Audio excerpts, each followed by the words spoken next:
Breaking చూస్తున్నాం. ఈ నెలాఖరులో లేదా జూన్ మొదటి వారంలో మంత్రివర్గ విస్తరణ ఉండే అవకాశం ఉందన్నారు పిసిసి అధ్యక్షులు మహేష్ కుమార్ గౌడ్.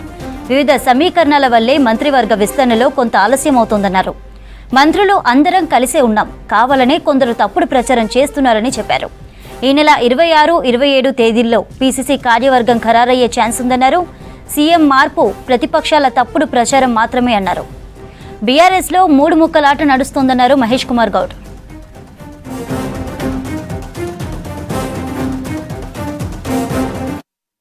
మారాల్సిన అవసరం ఉన్నది. వీళ్ళు చెప్తా పోతే ఇంత బహత్తరమైన కార్యక్రమాలు జరుగుతున్న ఈ సందర్భంలో ముఖ్యమంత్రి మార్పు ఏమవసరం ఉంటుంది? ఆయన బీజేపీ బీఆర్ఎస్ పార్టీకి కాంగ్రెస్ యొక్క విధి విధానం మీద మాట్లాడే అవసరం లేదు. అంటే మాకు ఇప్పుడు ఎవరు అవసరం లేదు. యువ నాయకుడు ఉన్నాడు, మాకు చక్కటి పాలన నడుస్తూ ఉంది. మంత్రివర్గ సభ్యులు, సీనియర్లు, ముఖ్యమంత్రి గారు మంచి కలయికతో ముందుకు పోతూ ఉన్నారు. మాకు లేని బాధ మీకెందుకు? మేము, మా ముఖ్యమంత్రి, మా మంత్రులంతా కూడా సఖ్యంతో మా ఎజెండా ఒకటే. ఎన్నికలకు ముందు మనం ఏమేమి వాగ్దానాలు ఇచ్చామో అవి పూరించడమే. ఆ దశగానే ప్రయత్నం జరుగుతూ ఉంది. మా దగ్గర ఏ సమస్య లేదు. మరి వారెందుకు సమస్య తీసుకుంటూ తెలియదు. ఆమె పోయిన బీఆర్ఎస్ టైంలో మంత్రులు తీసుకున్నటువంటి కమిషన్లు మాట్లాడితే ముందు వెనక తోకలు కట్ చేసి దాన్ని ఎడిటింగ్ చేసి దాన్ని కేసు చేస్తున్నప్పుడు కొండా సురేఖ గారు మాట్లాడింది వేరు, సోషల్ మీడియాలో వస్తుంది వేరు.